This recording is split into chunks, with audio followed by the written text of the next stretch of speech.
अस्सलाम वालेकुम। तो इस वीडियो के अंदर हम लोग ये देख लेंगे कि जब भी आप लोग सोलर पैनल्स लगाने का सोचते हैं तो आपके जहन में कुछ सवालात होते हैं, जैसे कि आपको कितने पैनल्स चाहिए, बैटरी चाहिए होगी या नहीं चाहिए होगी, या फिर आपका बिल जो है वो खत्म हो जाएगा या कम हो जाएगा।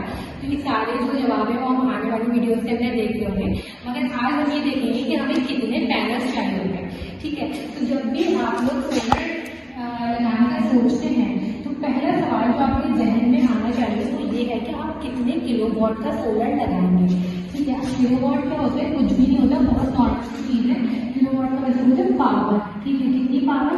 किलोवाट 1 किलोवाट हमारे पास बराबर होता है 1000 वॉट के बराबर। अगर समझ में नहीं आ रहा तो अभी के लिए फिलहाल छोड़ दें, बस हमें किलोवाट चाहिए होते हैं जब भी हम सोलर डिजाइन करते हैं। ठीक है, ये हमारे पास आता कहाँ से? इसलिए हमें पता होना चाहिए अपने घर का लोड।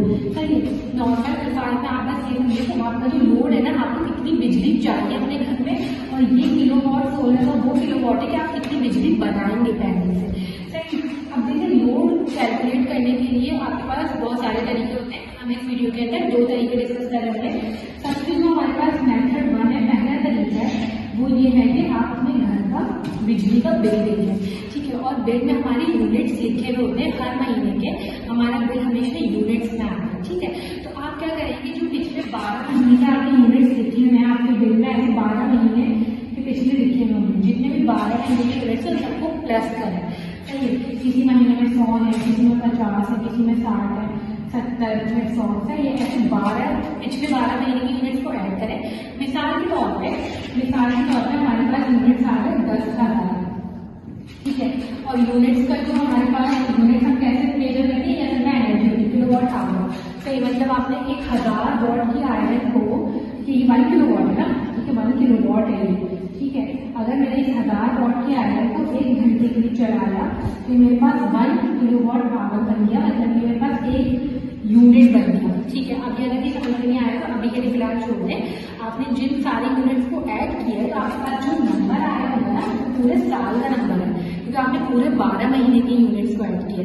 आप क्या करेंगे, उसको डिवाइड बाय 365 कर दें, क्योंकि हमारे पास पूरे साल में 365 डेज होता है, मुझे एक दिन का चाहिए। ठीक है, अगर मुझे पता लगाना है मुझे कितने किलोवाट का सोलर लगाना है। सही, तो अब आप क्या करें, जब मैं इसको डिवाइड करूंगी तो मैं आपको बता देती हूँ कि क्या आंसर आएगा। यह आ रहा है मेरे पास 27.39। ठीक है, यह है मेरे पास 27.39 यूनिट्स या किलोवाट आवर बोलते हैं आप इसे, पर डे आ रहा है। अब मैंने पर डे निकाल दिया। अब हमें क्या करना है, एक फॉर्मूला है या एक कॉन्सेप्ट है, आप इसको जैसे भी देखना चाहें।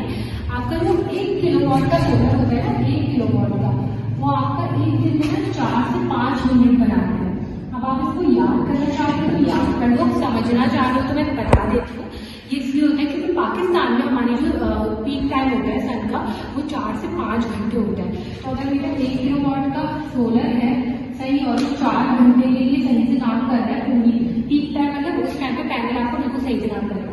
मतलब 1/4 किलोवाट आवर का मतलब किलोवाट आवर का यूनिट, 4 से 5 यूनिट बनाते हैं मेरा सोलर। ठीक है, एक दिन में। तो अगर ये कॉन्सेप्ट अभी भी समझ में नहीं आया तो आप बस छोड़ें, आपका जो एक दिन के निकल कर आए ना यूनिट, आप उसको डिवाइड बाय 4 कर दें। ठीक है, तो जब मैं इसको डिवाइड बाय 4 करूंगी ना तो मेरे पास आंसर आएगा 6.84 किलोवाट। ये जो मेरे पास आंसर आएगा, मुझे इतने किलोवाट का सोलर चाहिए अपने घर के लिए। मगर आप ये नंबर टू नंबर नहीं देखते, मतलब इसमें अभी लॉसेज भी होते हैं, चीजें भी होती हैं, तो आप हमेशा इसका 20 से 25% बढ़ा कर लगाते हो। आप 1 किलोवाट लगाओगे, ठीक है, ये अभी हम पैनल बनाने के लिए बढ़ाकर देखेंगे, क्योंकि फिर इन्वर्टर भी आते हैं, उसके भी लॉसेज होते हैं। मगर अभी के लिए फिलहाल वो चीजें छोड़ते हैं, वो हम बाद में देख लेंगे। अभी हम दूसरा मैथड देख लेते हैं कि यही जो लोड निकालने का हमारे पास दूसरा तरीका क्या होता है। अच्छा देखिए, अब हमारे पास जो दूसरा मेथड होता है वो बहुत ही इजी होता है। आपको अपना बिल वगैरह कुछ देखने की जरूरत नहीं है। आपको बस ये पता होना चाहिए कि आपको कौन कौन से अप्लायंस अपने सोलर के ऊपर चलाना है। अब मैं मिसाल के तौर पर एग्जाम्पल ले लेती हूँ कि मुझे जो है ना, मेरे घर में 2 कमरे हैं, ठीक है, और 2 लाइट्स है वहाँ पे। सही है, और देखिए हर अप्लायंस की जो पावर रेटिंग होती है ना वो आपको इंटरनेट पे आसानी से मिल जाएगी। तो आपके घर में जो जो भी चीज़ है आप उसकी पावर रेटिंग निकालें। ठीक है, मिसाल के तौर पर मेरी जो लाइट है उसकी पावर रेटिंग 10 से 20 वॉट के दरमियान होती है। हम जो एलईडी लाइट होती है मैं ज़्यादा से ज़्यादा 20 वॉट ले लेती हूँ। ठीक है, 20 वॉट की एक नहीं है, 2 लाइट है, तो जितनी भी क्वांटिटी है उस चीज की आप उसको मल्टीप्लाई करें, ठीक है। तो लाइट की लोड के लिए मेरे पास 40 वॉट हो गया, मगर मुझे लाइट कितने घंटे चलानी होती है दिन में, मिसाल के तौर पर 6 घंटे चलाती हूँ लाइट, तो 6 घंटे से मैं मल्टीप्लाई कर दूंगी आवर से, तो ये हो जाएगा 4 6 24 240 वॉट आवर, सही है। ये हमारे पास यूनिट्स आ गए लाइट के लिए। इसी तरीके से 2 फैन की भी मैं निकाल लूँ, ठीक है। एक फैन 300 से 400 वॉट का होता है, आप पावर रेटिंग निकाल लो, मिसाल के तौर पर मैंने ज़्यादा 400 वॉट ले लिया। 2 पंखे मैंने 2 कमरों में 800 वॉट हो गया, ठीक है। और मैं इसको कितने देर के लिए चलाती हूँ, 4 घंटे के लिए चलाती हूँ 2 पंखों को, 4 8 32, ठीक है, 3200 वॉट आवर। अब मैंने इस तरीके से हर अप्लायंस से क्या करने होते हैं, यूनिट निकालने होते हैं। जब मैंने यूनिट निकाल ली तो मैंने उन दोनों को क्या कर देना है, ऐड कर देना है, 240 + 3 200, ठीक है। तो ये हमारे पास हो जाएगा 3440, सही है। ये मेरे पास आंसर आ गया, क्योंकि इसमें मैंने जो है ना दिन का ही निकाला, मतलब मैंने ये बोला ना कि एक दिन में मैं इतनी लाइट चलाती हूँ, एक दिन में मैं इतना पंखा चलाती हूँ, तो इसमें आपको 365 से डिवाइड करने की जरूरत नहीं है, ठीक है। आपने जब ऐसे यूनिट निकाल दिया, आप डायरेक्ट इसको 4 से डिवाइड करो, जैसे हम करते थे। आंसर आ गया 860, ठीक है। तो ये हमारे पास 860 का मतलब होता है 0.86 किलोवाट। जो हम वैल्यू कर रहे थे वो वॉट्स में देख रहे थे, तो हमारे पास इतना किलोवाट आ गया, तो मतलब आपको इतने किलोवाट का सोलर रिकॉर्ड होगा, मगर आप सिर्फ इतना नहीं लगाओगे, आप इसको हमेशा बढ़ा के लगाओगे 1.5। अब मैं आपको बताती हूँ कि जब आपको ये किलोवाट पता चल जाता है, आपने 20% बढ़ा लिया उसका, अब आप कैसे डिसाइड करते हो कि आपको कितने पैनल्स चाहिए। अच्छा, अब देखिए हम लोगों ने दोनों मेथड देख लिए, आपको अपना लोड किस तरीके से कैलकुलेट करना होता है।